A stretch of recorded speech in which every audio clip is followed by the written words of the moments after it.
We are back. Sam Seder on the Majority Report on the phone. It is a pleasure to welcome back to the program Elie Mystal. He is the justice correspondent for The Nation magazine. Elie, welcome back to the program.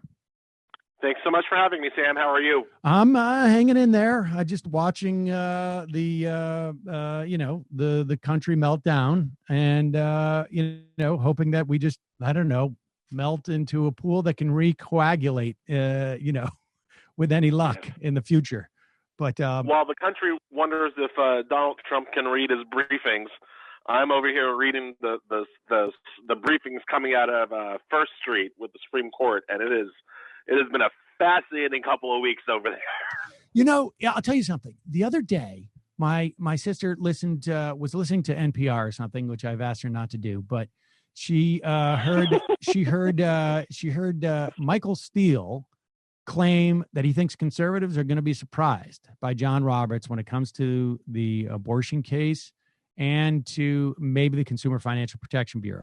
And these are the two big cases that came out yesterday. I don't even know what day it is. Okay, I guess it was yesterday. Yeah, it's one day, but yesterday. Yes, and we also had a ruling today on Espinoza versus Montana Department of Revenue. Maybe we have a chance to talk about that in a moment, but the two big ones so far this week are the case about abortion, June Medical, and this one is like all right. You characterized it. You said just a reminder: John Roberts is not your friend.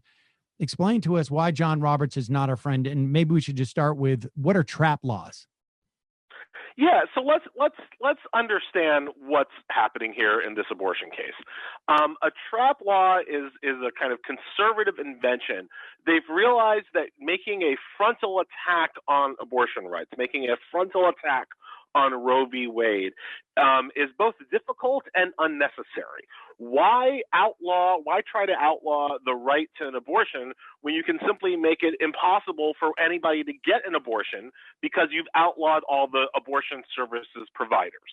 And these are what trap laws do. They kind of go after not the woman who wants to exercise her bodily autonomy, but the doctor who provides the service, right?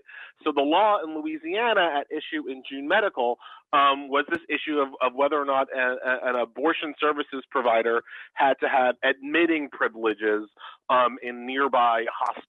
And when you make that the requirement, what you end up doing in a lot of these states is essentially making it impossible for people to provide abortion services. That was the law at issue in the case that was decided yesterday. The thing is that Texas had almost an identical law that was struck down by the Supreme Court in 2016. That case was called Whole Woman's Health. So what the case really was about yesterday was whether or not this law that the court struck down in 2016 suddenly was okay. The only reasons conservatives thought that the law that wasn't okay in 2016 would be okay in 2020 is because, well, what's happened between 2016 and 2020? Neil Gorsuch replaced Merrick Garland, who was supposed to replace Antonin Scalia, and Brett Kavanaugh replaced Anthony Kennedy. Though that's the only change. Conservatives thought they had finally enough votes at the Supreme Court to overturn recent Supreme Court precedent, and Roberts basically just said no, right? And this is, when you look at this from 30,000 feet, John Roberts did not say he supports a woman's right to choose. He did not change his opinion about the legality of the trap law. Roberts was in dissent in 2016 with the Texas trap law. He hasn't changed his mind. He simply said, "Look, y'all, the laws are the same. We just ruled on it." And Roberts was willing to follow precedent from his own court about whether or not the law was constitutional. That's all that happened. And we should say, and I just want so the people know, a trap law is a targeted restriction on abortion providers. And my understanding too, from like reading contemporaneous accounts of the oral arguments, that that Roberts, started out more enthusiastic and then was just like, ugh, this is the exact same case. And my understanding is that it was argued poorly too. There was no, theory as to why this precedent should be overturned 3 years later. And my understanding is also that the only reason why they took this case was because an appellate court had ruled in such a way that was, created a conflict between what the Supreme Court had said in whole health and now. And so there was sort of an obligation to deal with it. But we should also, and maybe you should also explain this dynamic. These cases, I mean, sort of they're lagging indicators on some level, right? Like the decision to make this case, to bring this case was several years ago. And so they're not necessarily, they may not have even been aware of like what whole health would have been ruled at that point, or has this been after the fact and they're just trying to go at it again because they know the court makeup was different? Yeah, I think in this particular situation, and you're right to say generally cases are lagging indicators, but not this one. This one was directed because they put Kavanaugh on the court. Without getting too much into the weeds of the procedural history here, what happened was that Whole Women's Health says that the Texas law is unconstitutional. Okay. Then the Fifth Circuit, which controls Texas, Louisiana, a couple other southern states, is one of the most conservative lower courts in the nation, gets this Louisiana law that's substantially similar to the Texas law, right? At that point, what that lower court should have done was to reject the Louisiana law. But that case came in front of the lower circuit just as Kennedy announced his retirement, just as Brett Kavanaugh was being nominated and eventually confirmed to the Supreme Court. And so what the lower court did, what the Fifth Circuit did, was basically ignore recent Supreme Court precedent and say, oh, the Louisiana law is fine. And I believe that they did that only because they knew Kavanaugh was about to be on the court, providing them what they had hoped would be a fifth conservative justice to overturn this ruling. The conservatives, and this is part of what I tried to explain in The Nation today in my piece about John Roberts. If you step back to 30,000 feet, people need to understand just how ridiculous the conservative legal theories are at this point in our history. They are wackadoodle, off-the-wall legal theories. When you say that Roberts kind of got exasperated during the oral arguments of this case and kind of threw up his hands, it's because he kept asking, like, is there any legitimate reason why the Louisiana law is different than the Texas law? And the lawyers had nothing. They weren't even trying to argue that the laws were different. They were just trying to like nod, wink. Hey, don't we know that we got the five conservatives now? Isn't it going to be good? Like that was their actual argument, right? That's why Roberts has seemed in recent weeks to be more moderate, right? It's not that he's becoming a liberal. It's not that he's becoming more moderate. It's that conservative arguments are so off the walls, crazy pants that Roberts like, I can't do this, y'all. Well, it's not just that Roberts is, it's his personal pride as an attorney. Roberts has to be aware that there's a growing movement. Like people are already talking about getting rid of the filibuster in the legislature, in the Senate. And, we're hearing this from Democratic senators. We're hearing this from Democratic candidates running for Senate. So there appears to be a strong will to do that. And there has been a greater conversation about court packing in this past, a year or two, particularly following the wake of Garland, that Roberts has to be aware that he can't give fuel to this movement to reform the Supreme Court justices, right? I mean, he's got to be, this isn't just about him looking at himself in the mirror. It's about him maintaining his power on the court. Roberts seems to me to be the only conservative who remembers that Donald Trump is not going to be president forever, right? Like he seems to be the only one that has this idea that, like, guys, we're going to be here for like 20 years. Trump is going to be gone soon, if not literally like in a couple of months. then even if it takes another 4 years, Trump is gonna be gone, but the court will still be here. And what kind of court do we want? What Roberts wants is a court that is able to do the work of defending the Republican agenda without these kind of attacks that are increasingly coming from the left and from liberals. I've written a 3,000-word piece on how we need to pack the court, right? There is much more kind of liberal interest in court packing now than there ever has been before. I mean, you'd have to literally go all the way back to FDR to get this kind of progressive interest in the issue. And I think you're absolutely right to say that Roberts notices that and wants to make sure that the court is seen as a legitimate body and not simply an enforcement wing of the Republican Party.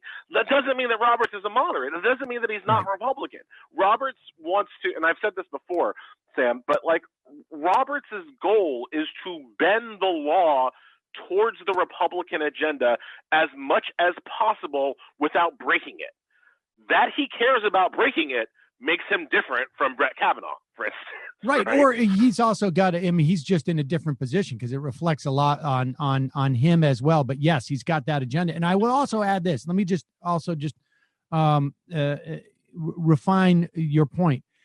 The thing that I've noticed, having spoken to, because the 2000 election for me was just was monumental. And I have been tracking lawyers on this for 20 years. And, I have never seen, it's not just the left or liberals or whatnot. It is lawyers. It's the legal profession is at its peak. It seems to me, certainly in my adult lifetime, in awareness that in terms of cynicism and skepticism towards the Supreme Court and seeing it less as the legal institution that lawyers are raised to believe that it is, and are seeing it more as a like you say, a wing of the Republican Party. And I think that Roberts has to be aware of that. That he's just looking at this and going we're leaving too big a target here. If we reverse a ruling that we did 3 or 4 years ago, I mean that's nuts. You can draw a straight line from Bush v. Gore in 2000 to the Merrick Garland confirmation fiasco to the appointment of the confirmation of an alleged attempted rapist to the Muslim ban. And I think that that linear progression is what has, at least in my, and I agree with you, Sam, at least from where I sit, has changed even how other lawyers, other institutionalists talk and understand about the Supreme Court. After Bush v. Gore, there were still a lot of people who would argue that the court was not a politicized institution, this was a random case, blah, blah, blah, blah, blah, right? But after everything that's happened since Bush v. Gore, and especially after what we saw with Mitch McConnell blocking Merrick Garland, the argument that the court is a apolitical institution simply is facially ridiculous now, right? And nobody with credibility can make that case now, even within the legal profession. And so that has, I think, really changed. That started to change how lawyers talk about the court. And it's also, from where I sit, started to change how the media talks about the court. And that's almost as important as how the lawyers talk about it, right? I mean, more important than how the lawyers talk about it, right? Because the media is how, most people are not like me and sitting down and reading, 90-page Supreme Court decisions. They're getting their court news from, talking heads, analyzing and interpreting the decisions for them.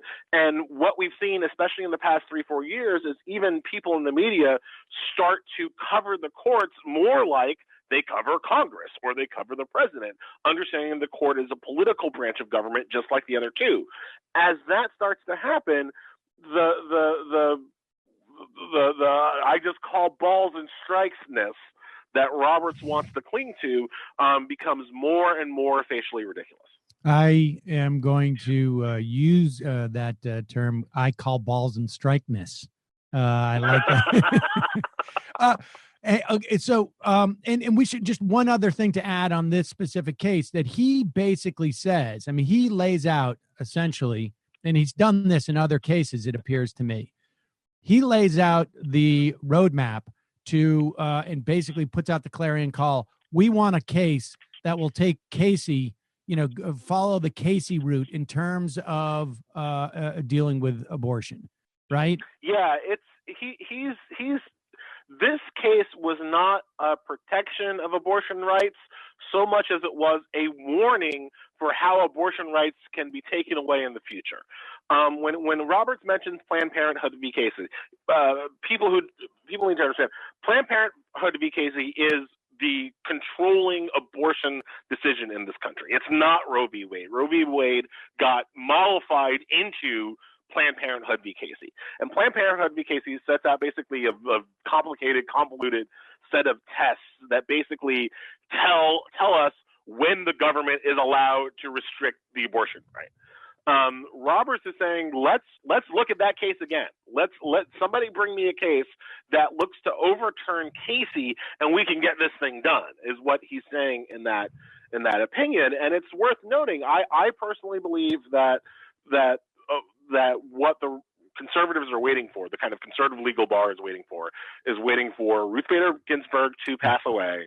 They want to replace her with a woman, either Amy Coney Barrett or, God forbid, Naomi Rao, and then have that conservative woman write the decision overturning abortion. Like, that's their plan, and that plan will succeed if Trump wins re-election. Like, that is their plan.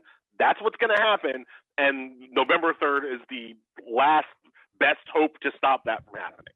Right. Well, Roberts wants to be the sixth vote on this, on the overturning of that right of abortion. Exactly. Okay, so they don't want to do it 5-4, and they don't want to do it 5-4, 5 men against the 3 women who are on the court. Right. Just Ruth Bader Ginsburg, hang in there. Breyer, hang in there. Everybody, hang in there. A couple more months. You get one more bite at the apple. All right.